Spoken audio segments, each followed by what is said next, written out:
Donc l'Agence nationale pour le développement des zones oisiennes et de l'Arganier, qui a démarré son activité officiellement en 2012, opère un travail de développement durable et inclusif à l'échelle de deux réserves de biosphère qui sont la biosphère de l'Arganier et la biosphère des Oasis du sud du Maroc, a pour mission de mettre en place un programme concerté avec les acteurs, un programme également qui s'inscrit dans la durabilité et un programme qui amène tous les acteurs locaux à focaliser l'intérêt aussi bien au niveau des efforts qu'au niveau financier pour améliorer les indicateurs de développement socio-économique, mais également créer des richesses à l'échelle des territoires sur lesquels on travaille, amener également des investissements économiques au niveau de ces zones-là, mais également travailler sur un programme plus en relation avec l'environnement et la préservation des écosystèmes. Donc en termes de résultats effectifs, il y a l'injection de pratiquement 5 milliards de dirhams de 2012 à 2020 dans des projets de développement qui ont touché aussi bien le désenclavement, l'accès à l'eau potable, l'éducation, la santé, mais également des projets socio-économiques. Nous avons également au niveau de notre plan d'action sur ces 10 dernières années, travailler en concertation avec notre département de tutelle et toutes les institutions du ministère de l'Agriculture pour le développement des deux filières, du palmier dattier et de l'arganier. Et donc un contrat programme ambitieux a été signé entre le gouvernement et les interprofessions qui sont concernées par ces filières, à hauteur notamment de 7 milliards et demi de dirhams pour le palmier dattier et 3 millions et demi pour l'arganier. Donc toute cette dynamique a bien sûr un impact direct sur le développement de ces écosystèmes, mais également sur leur préservation. Donc le plan d'action qui a été validé par notre dernier conseil d'administration tenu en mars 2023 a validé bien sûr la continuité du travail qui a été déjà amorcé pour la première stratégie, mais a également donné des orientations pour travailler sur des axes beaucoup plus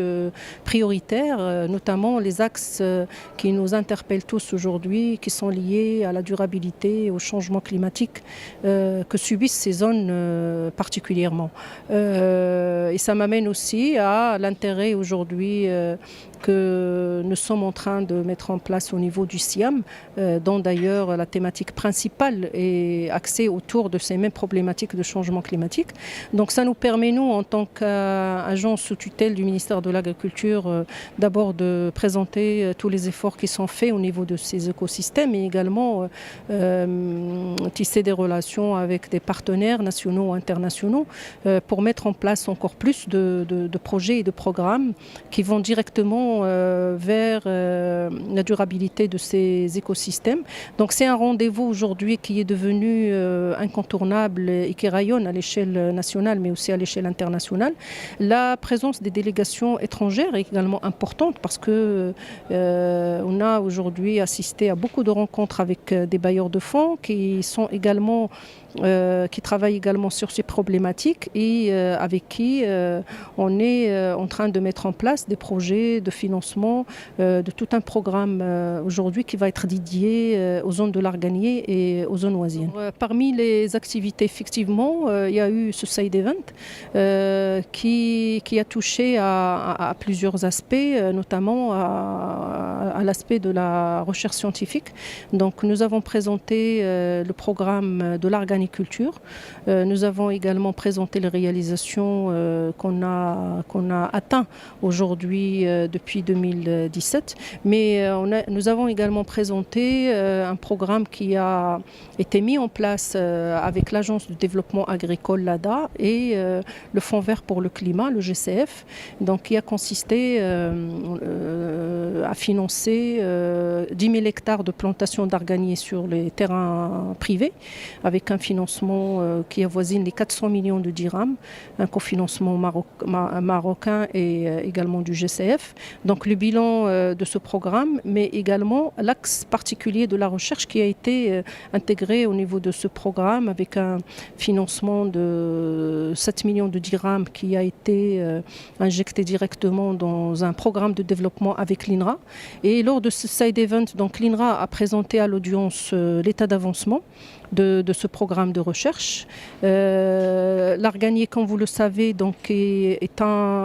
est une filière aujourd'hui qui est encore très peu connue, étant donné qu'elle est assez nouvelle. Donc l'arganier a toujours été un arbre forestier. Aujourd'hui, il est domestiqué, mais il doit être accompagné par tout un programme de recherche scientifique. Donc ce side event a été l'occasion effectivement de présenter ses résultats. Et le deuxième axe de ce side event a été axé sur un autre outil qui est très important aujourd'hui, que nous sommes en train d'inscrire au niveau du plan d'action de la filière de l'arganier, qui est l'outil de prédiction de la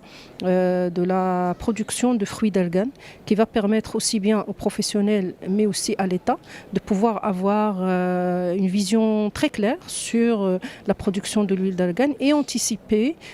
sur aussi bien le programme et les stratégies de la filière, mais aussi sur la fixation des prix et le devenir d'une manière globale de la filière de l'arganier.